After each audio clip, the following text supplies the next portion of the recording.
Hello and welcome to Outside Views, the channel where we explore the complexities of post-Brexit Britain and its evolving relationship with the world. Today we're tackling a topic that touches the lives of thousands of young people across the UK. What does the Turing Scheme mean for UK students? This program, introduced after Brexit, is meant to replace the EU's Erasmus Plus scheme, which the UK left at the end of the Brexit transition period. But what are the differences between the two programs, and what opportunities does the Turing Scheme provide, and where does it fall short compared to Erasmus Plus? To answer these questions, we'll dive into the details of the Turing Scheme, the context of its creation, and what it reveals about Britain's post-Brexit position in the world. To start, let's go back to Erasmus Plus. Erasmus Plus is one of the European Union's flagship programs designed to support education, training, youth and sports across Europe and beyond. It provided funding for students to study or train in another participating country, offering unparalleled opportunities for cultural exchange, skill development and career advancement.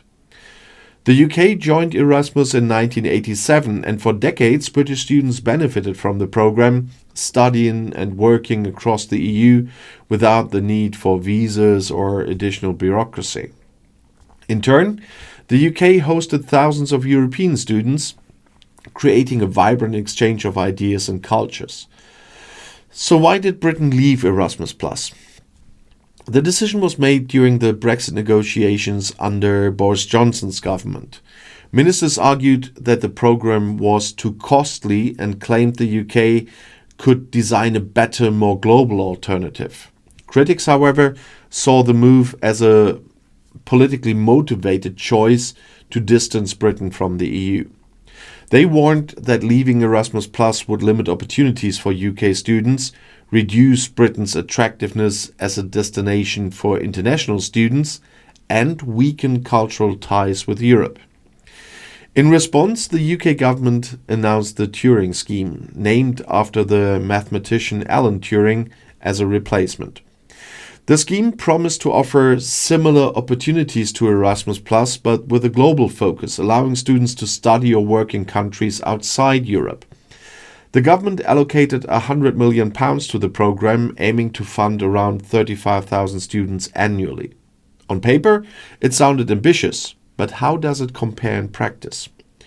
One key difference is the scope of the two programs. Erasmus Plus was a reciprocal scheme, meaning students from participating countries could study in each other's institutions under shared agreements. The Turing Scheme, however, is one-directional. It funds UK students to study abroad, but does not include provisions for international students to come to the UK.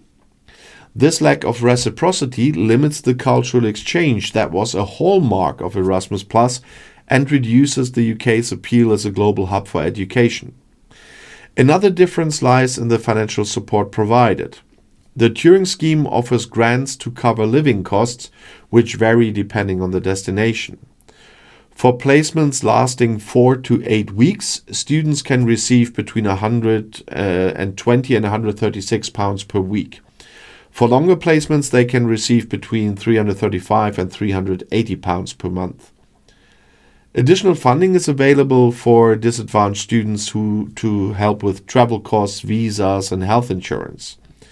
And while this support is valuable, it falls short of the comprehensive funding provided by Erasmus Plus, which also included tuition fee waivers negotiated between partner institutions. Under Turing, students must rely on their universities to arrange fee waivers, which creates inconsistencies and additional challenges. And the Turing Scheme's global focus is often highlighted as a strength. Unlike Erasmus Plus, which primarily involved European countries, Turing allows students to study or work in countries around the world.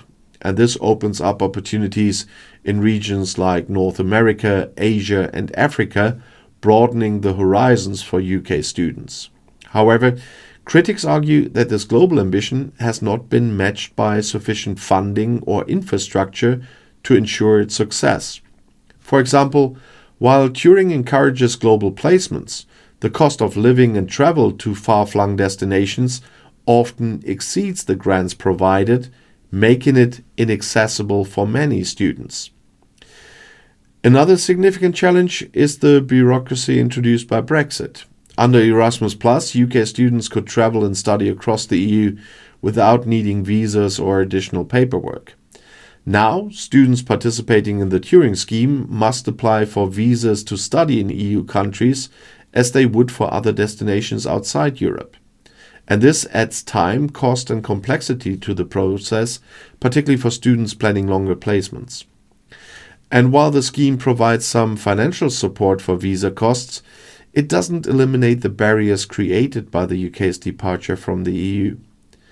Participating in the Turing Scheme is not limited to university students, and this program also includes opportunities for school pupils, vocational trainees, and those in practical training programs. And this broader scope is a positive feature as it encourages a wider range of young people to gain international experience. However, the success of this inclusivity depends on effective outreach and support, particularly for disadvantaged students who may face additional barriers to studying abroad.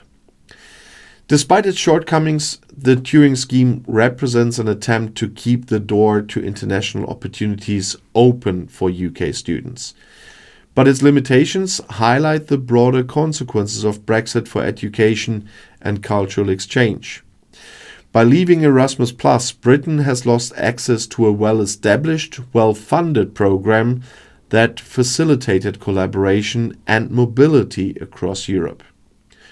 While Turing aims to fill the gap, it is clear that it's not a like-for-like replacement.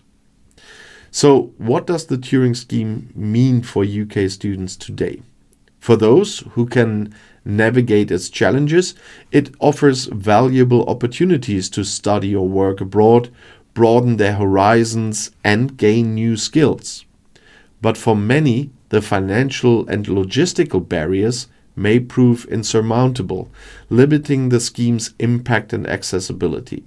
And this raises important questions about Britain's priorities in the post-Brexit era. Is the Turing Scheme a genuine effort to expand opportunities for young people, or is it a symbolic gesture designed to distance Britain from the EU? And what does it say about the value Britain places on education, cultural exchange, and its relationships with the world? As we reflect on these questions, it is clear that the legacy of Brexit continues to shape the lives of young people across the UK. For a generation that grew up with the opportunities of Erasmus Plus, the transition to Turing is a stark reminder of how political decisions can have lasting and personal consequences. So thank you for watching Outside Views, and if you found this discussion insightful, please like, share and subscribe to the channel. Let's continue the conversation in the comments below the video, of course. And what are your thoughts on the Turing Scheme? Does it provide enough support and opportunity for UK students, or does it fall short of what Erasmus Plus offered? So until next time, stay informed, stay engaged, and let's continue to question the decisions shaping our world. Take care, and the next video is right here in the end screen.